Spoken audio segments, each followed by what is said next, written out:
Hello, ladies and gentlemen, and welcome back to the Drafted Pages podcast with your host, Nick Krasinski. It's been a while since I've been back to do one of these, as I've been traveling, moving back to Texas, and I'm finally back here. And this is one that's kind of been long overdue.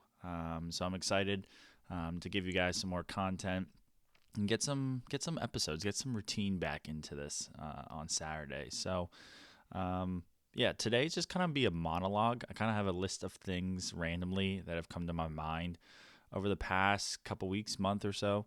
And yeah, they're all kind of random topics, but that's the point of this podcast, right? Just random thoughts in my head to talk about. So just give you a scope of what you're going to be listening to. So first kind of topic, and it's kind of the big one, is just kind of like how the world is shaping up in my eyes and some things that like I'm struggling with to understand and believe in and stuff like that. So yeah, that'll be the first topic. I don't know where it'll go. Second one, obviously got to talk a little bit of postseason baseball. Unfortunately, the Phillies aren't in it anymore, but we still got to talk about it. And some other stuff I've seen on TikTok that are just like kind of interesting little one hitters here. But yeah, so wanted to talk about them, see if anybody else has seen these videos or has the same thoughts. And then talk about the NFL and kind of some things that have been going on there. If you've been watching anything about the Chargers, you might know what I'm referring to with this. But we'll get into all of that later. So first topic.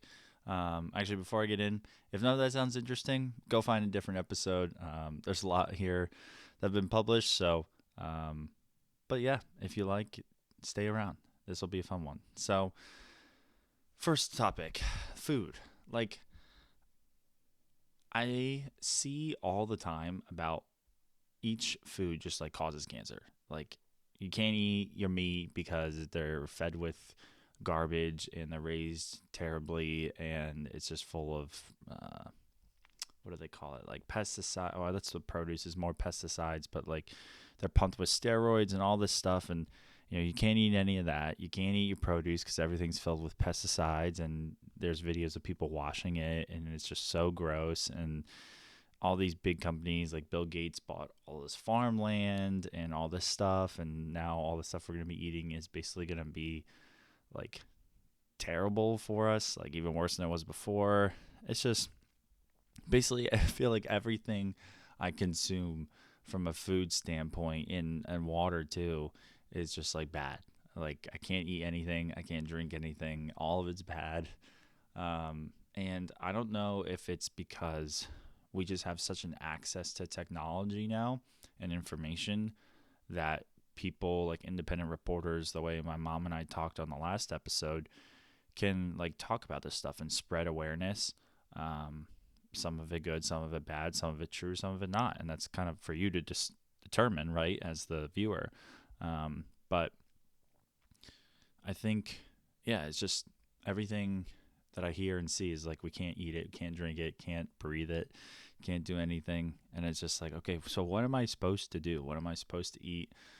I don't know if anybody else feels the same way. I've certainly been feeling that way. I mean, I've always been taught, like, try and eat organic, try and eat farm-raised stuff, try and eat local stuff, try and, do the best you can. And I guess you just hope for the best in the long run because no one truly knows some of this stuff. And also there's also been videos I've seen that there's like plants and ingredients and things like that the government doesn't want you to know about because it helps cure things, like everything from cancer to Alzheimer's to diabetes, is just all that stuff that just plagues our society, not just in America, but all these health problems. And there's all these natural remedy cures that have just been lost or purposely destroyed. Don't want this. Don't want people to come down and hunt me down for saying all this stuff. But at the end of the day, who really cares? Because everyone who's awake actually knows it's true. But yeah, I mean, the food's designed to make us sick, so that way we have to pay money to Big Pharma to make us better from the food that's making us sick. Like, it's just all a big circle and everything. and it's just frustrating because I just feel helpless. I just feel like there's nothing that I can say or do that's going to make an impact in that way. So it really damages my hope for the future. I mean, I have to believe that like it'll turn around, right? I'm a Christian. I believe in God. I just hope. I honestly think Jesus could come in my lifetime. Who knows? Um, I know that might be kind of arrogant to say, but there's also been all those biblical prophecies that have been coming true over the past couple of years, that have been spreading all over the internet. So who knows how it's going to get? I mean, the Bible says it's going to get like 10 times worse before Christ comes back, and nobody knows when. So yeah, I mean, I'm ready. I'm kind of done with this world and all the crap that goes on with it. I can't even eat anything without it being poisoned for my body. So yeah, that's kind of the first topic. I don't know if anybody else feels the same way. But yeah, I mean, that's just kind of been something that's been on my mind for a while now. Moving into completely 180 here, talk about some postseason baseball. So as I'm recording this, the Rangers have a chance to win the World Series tonight. It's Game 5. I'm selfishly hoping they lose, so they can come back and win here in Dallas for Game 6. I think that'd be really cool. Be Friday night, be able to go to like Texas Live and go see that with a bunch of friends. Dallas would finally win a championship, right? With the Cowboys always suck, and Stars haven't won something in a while, and I don't even watch the NBA, but selfishly hoping for that. Definitely pulling for the Rangers all the way, regardless, though. Frick the D-backs. Can't believe the Phillies blew that. But more positive note from the Phillies. It's been documented a lot all in sports talk about how electrifying their stadium is. And when I was a kid growing up, right, in the '08 World Series, I was fortunate enough to go to that game with my parents, but I was still so young. Like, I barely remember the game, barely remember what type of atmosphere it was. And then, again, they went in '09, and then they had a couple playoff runs after that. I think they, like, won the World Series, lost in the World Series, lost in the NLCS, lost in the DS, lost in the wild card, didn't make the playoffs. And it was just, like, one ring down every year, which is kind of crazy. But that's kind of how it unfolded. So it's been a while since the Phillies have been like good enough. Like last year, obviously, was the first year in the playoffs in a while. So went to a couple of those games, and man, like it is such an environment for sports. Like I've been to a couple football games, been to a couple Cowboys games. Those fans are rowdy, and I've been in Philly too to an Eagles game, so I can compare them from city to city. But yeah, Eagles to Phillies. I mean, it's just way different. I mean, granted, it's the playoffs too, right? I don't know what an Eagles playoff game would be like. I'm sure it's just as crazy, but you're talking like nonstop 3.5 hours, 4 hours of people just standing the entire game, right? You pay for a seat, but nobody sits. Yelling the entire game, just a raucous crowd, just waiting like for something positive to happen for everybody to go nuts about. Like, it is probably some of the most fun I've had over the recent years is going to those Phillies games, just because the crowd is just electric. So if you're a baseball fan, if you're a Phillies fan, anything of the sorts, I highly recommend the next time the Phillies are in the playoffs that you get to one of those games. I know they can be a little expensive, but it's 100% worth it. It's just like an incredible experience, and it's like on the same level, I guess, of like college basketball in that way between like big schools. I think you see that a lot. College football is the same way. Like everybody's a college kid, right? So they're drunk, rowdy idiots. That's kind of the way to describe Philly sports fans at a Phillies games. So yeah, it's just a ton of fun. It's a great atmosphere.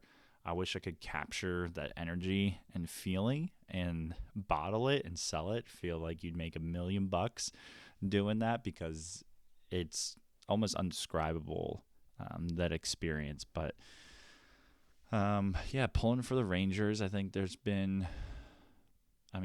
the Phillies not in it, it sucks, obviously, but I do think it's a little poetic that the Diamondbacks and Rangers are playing each other after both losing 100 games 2 years ago, and now they're both playing in the World Series. I mean, it just goes to show the turnaround that you can have within a short period of time in a game like baseball. and the parity involved. Again, the Diamondbacks are doing exactly what the Phillies did, like last team in the playoffs, go all the way to the World Series, go on this amazing run, beat some teams that nobody thought you had a chance against. So, in a way, it is poetic. It's good for the sport. They both play two different brands of baseball, which is cool. I see them contrast and to find out which one's actually going to come up on top. I think this is the first year, not to discredit Nate Eovaldi and Montgomery for the Rangers, because I think they both have been really good for them when they've needed to be. Struggled a little bit in their first starts in the World Series, but I mean the team picked them up as a whole. But I wouldn't say they're as dominant as like a Wheeler Nola as a 1-2 starter. I don't think they're as good as a Verlander. I mean, they beat the Astros, so maybe they are. Trying to think back, like Scherzer, and I forget the lefty that was pitching for the Nationals that year, or Strasburg, right, was there too. Like, I don't think they're that good. I think a lot of times when we think of teams that have gone on these amazing postseason runs and make it to the World Series, you have like two horses as starters who you can basically count a win with when they take the mound, like the Phillies do with Wheeler and Nola. So I think it's interesting the way the Rangers have gotten to the World Series. They haven't lost a game on the road, which is also unbelievable. I think that shows a lot of their composure. I think Evan Carter is going to be an absolute stud for them in the league and maybe a future Hall of Famer. Might be a little bit of a stretch a little this early, but I mean, the fact he's doing what he's doing on that stage at 21 years old is nothing short of impressive, and a large part of why the Rangers are where they are. So I think all of that's super cool. I think it's good for baseball, and hoping the Rangers can pull it off. The next little topic here is just some stuff that I've seen on TikTok, and they're just kind of like newsworthy. So first one is like, there was this rumor going around that like teachers can see and hear you on Zoom even if you have your mic turned off or like camera turned off.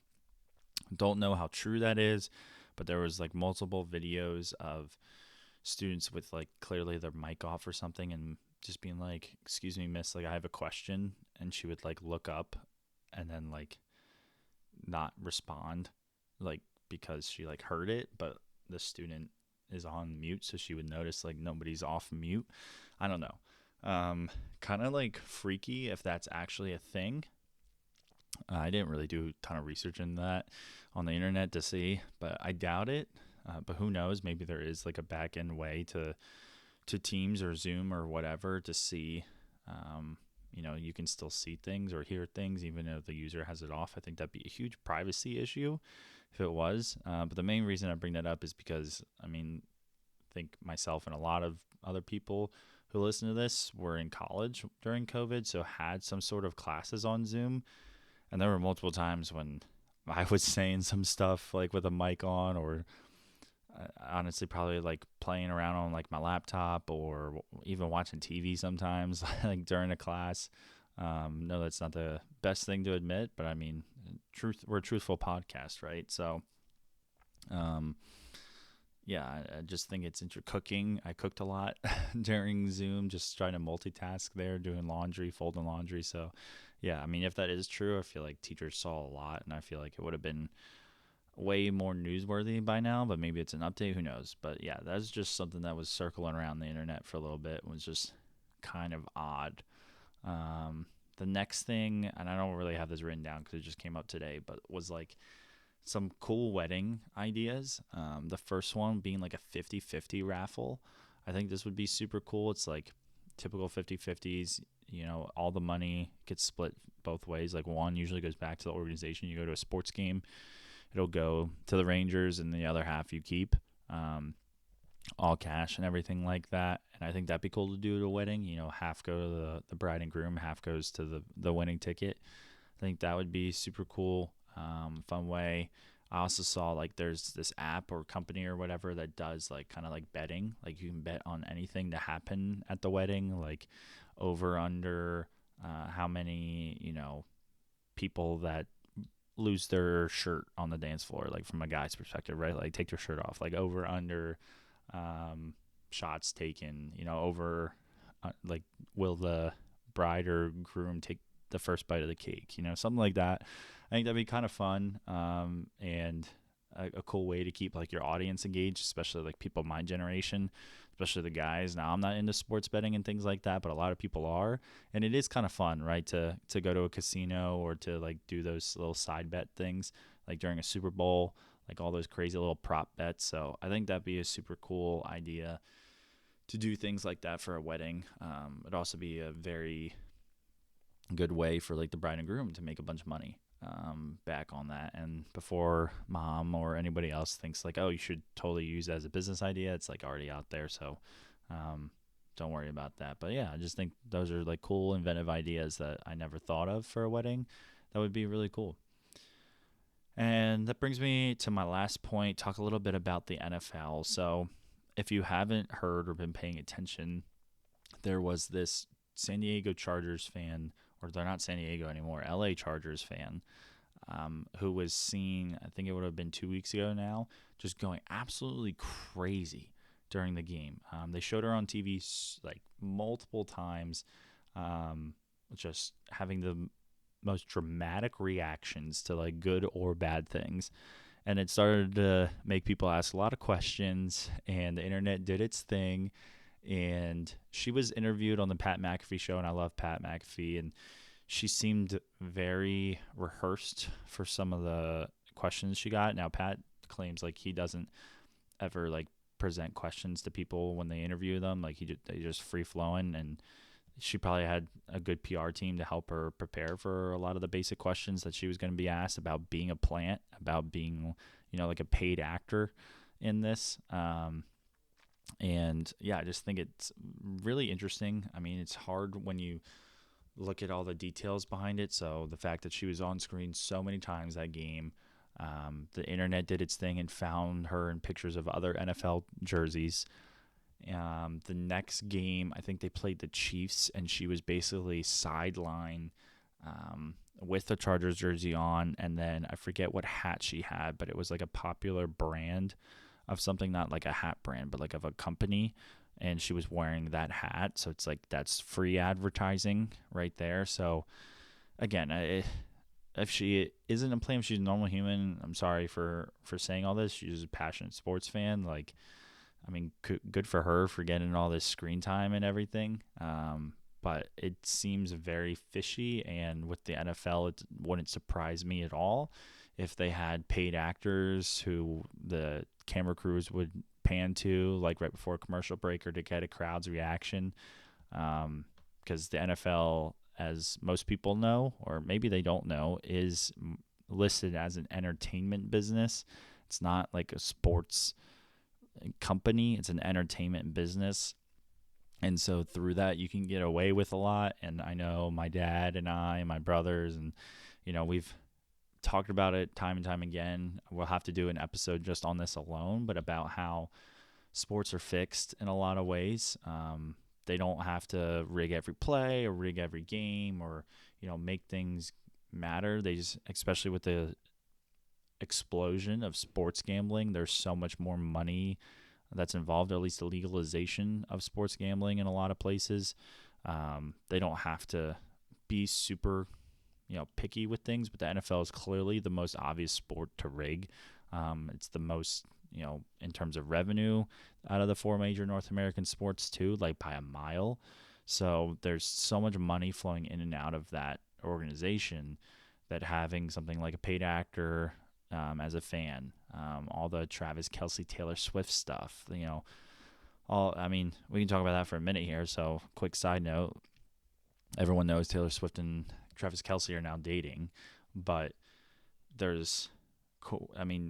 don't think it's a coincidence that like the news comes out of them like officially dating right after Travis Kelce signs like that endorsement deal with Pfizer, in that marketing campaign, and then his jersey sales shoot up 400%. And then they're getting all like this paparazzi prep, and the NFL is just talking about Taylor Swift.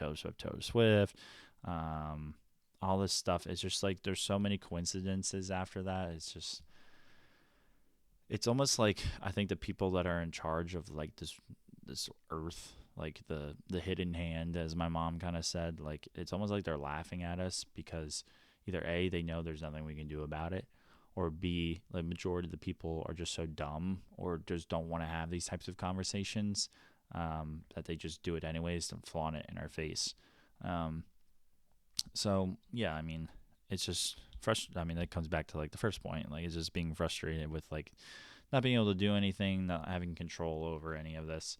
Um, but yeah, I mean, I think I think if you objectively look at sports and try as best you can without any like bias or viewpoints, especially the NFL, there's a clear argument to be made that there's like some rigging involved with it. Of course, there's always the argument against that being, well, why has nobody ever talked? Why hasn't any information come out? You think like a multi-billion-dollar business like that with all the people and all the moving parts to rig a sports game, somebody would have said something by now. And that's a valid point. I mean, there's not really a clear counter argument to that. I would say that money usually talks in those situations. You can pay a lot of people off. And I think it's been done before in human history where people have kept other people silent for use of blackmail and things like that.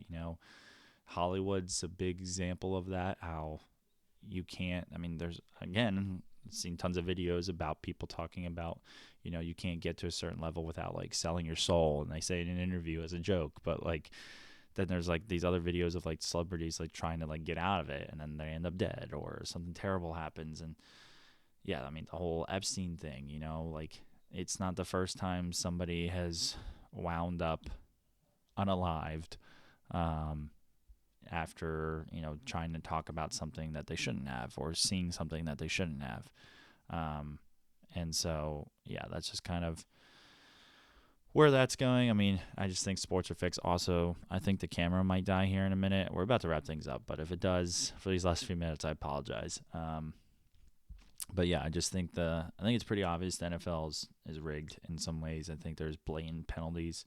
You think back to that like Rams Saints game. I think that one's probably the most obvious one that comes to mind, where the Rams defensive back basically tackled the Saints wide receiver before the ball was there, and the ref's like staring straight at it and doesn't throw a flag, and that was the end of the game.